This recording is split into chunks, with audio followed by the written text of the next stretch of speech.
Halo semua, perkenalkan saya Jonathan Martinez Vanlen dari kelas 11 IPS 3 dan pada kesempatan kali ini saya akan menjelaskan tentang kependudukan Jepang di Indonesia. Nah, kira-kira apa sih yang terlintas di pikiran teman-teman saat melihat gambar ini? Ya, betul sekali. Ini adalah gambar dari tokoh-tokoh kemerdekaan Indonesia atau yang biasa disebut dengan 4 serangkai. Kira-kira siapa aja ya tokohnya?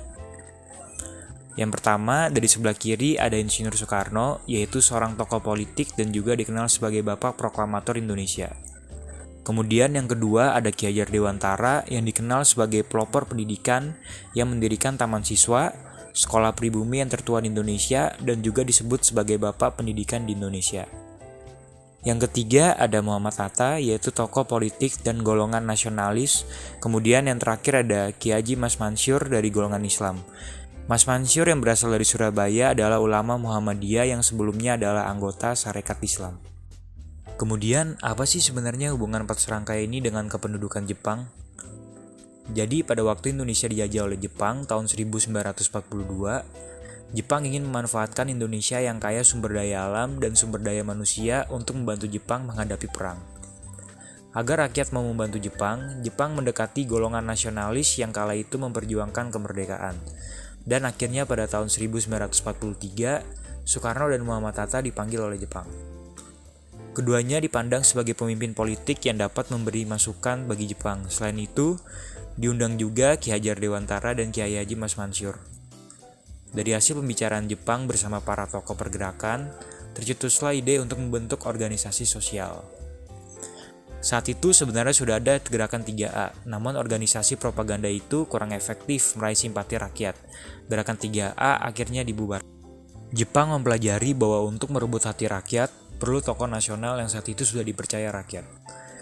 Jepang pun akhirnya membentuk Pusat Tenaga Rakyat atau Putra pada 16 April 1943. Nah, di organisasi Putra inilah 4 serangkai yang memimpin. Gerakan ini tidak dibiayai oleh pemerintah Jepang, walaupun demikian, para pemimpin bangsa diperbolehkan untuk menggunakan fasilitas Jepang seperti koran dan radio. Lalu, apa sih tujuan dibentuknya organisasi Putra? Tujuannya yang pertama untuk tugas propaganda, di mana menarik simpati rakyat Indonesia untuk membantu dan mendukung Jepang dalam setiap hal yang dilakukan. Kemudian yang kedua untuk menghimpun tenaga rakyat, di mana tenaga rakyat ini sangat dibutuhkan oleh Jepang, terutama untuk membantu Jepang dalam Perang Asia Pasifik. Yang ketiga, untuk membujuk kaum intelektual agar mau membantu juga dalam proses menarik simpati rakyat Indonesia, karena organisasi ini sudah ada tokoh 4 serangkai yang bisa dipercaya. Pada akhirnya, gerakan ini ternyata berhasil mempersiapkan mental masyarakat untuk menyambut kemerdekaan 2 tahun kemudian. Dan Jepang akhirnya menyadari bahwa Putra lebih banyak menguntungkan bagi pergerakan nasional dibandingkan kepentingan Jepang sendiri. Maka pada tahun 1944, Jepang membubarkan Putra. Setelah Putra dibubarkan, muncul banyak organisasi militer yang dibuat oleh Jepang. Yang pertama ada Heiho. Heiho merupakan organisasi bentukan Jepang yang beranggotakan prajurit Indonesia untuk memperkuat pertahanan angkatan udara, laut, dan juga kepolisian. Heiho tidak hanya ditugaskan di Indonesia, tetapi juga di seluruh daerah pendudukan Jepang, seperti Burma, Vietnam, Singapura, dan juga Malaysia. Kegiatan utamanya adalah membangun pertahanan, menjaga kamp pertahanan, dan juga membantu tentara Jepang dalam peperangan. Jumlah anggota Heiho sejak berdiri sampai akhir masa kependudukan Jepang mencapai lebih dari 42.000 orang.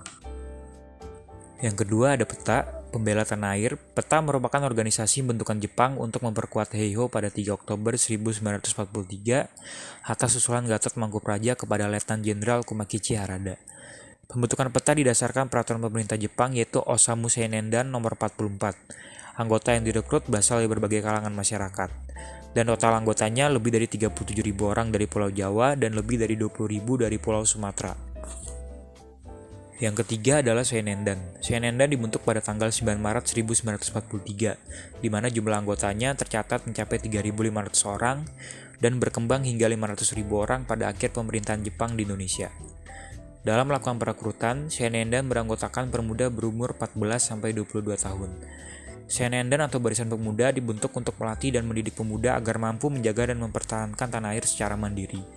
Tujuan terselubung dari Seinendan adalah agar Jepang mempunyai kekuatan cadangan untuk menghadapi sekutu dalam Perang Pasifik. Yang keempat adalah Keibodan. Keibodan merupakan barisan pembantu polisi yang dibentuk pada 29 April 1943. Tujuan utamanya adalah membantu tugas kepolisian Jepang di Indonesia seperti mengatur lalu lintas dan pengamanan desa. Anggota Keibodan berasal dari pemuda Indonesia berusia 23-25 tahun dengan syarat utama adalah sehat secara fisik dan berkepribadian baik. Selain membentuk banyak organisasi militer, Jepang juga menerapkan Romusa di Indonesia. Apa sih itu Romusa? Romusa adalah sistem kerja paksa yang diterapkan Jepang kepada penduduk Indonesia pada saat masa penjajahan. Tenaga kerja Romusa berasal dari desa-desa di Pulau Jawa yang dipekerjakan secara sukarela. Pekerjaan ini disebut Romusa atau sistem kerja paksa.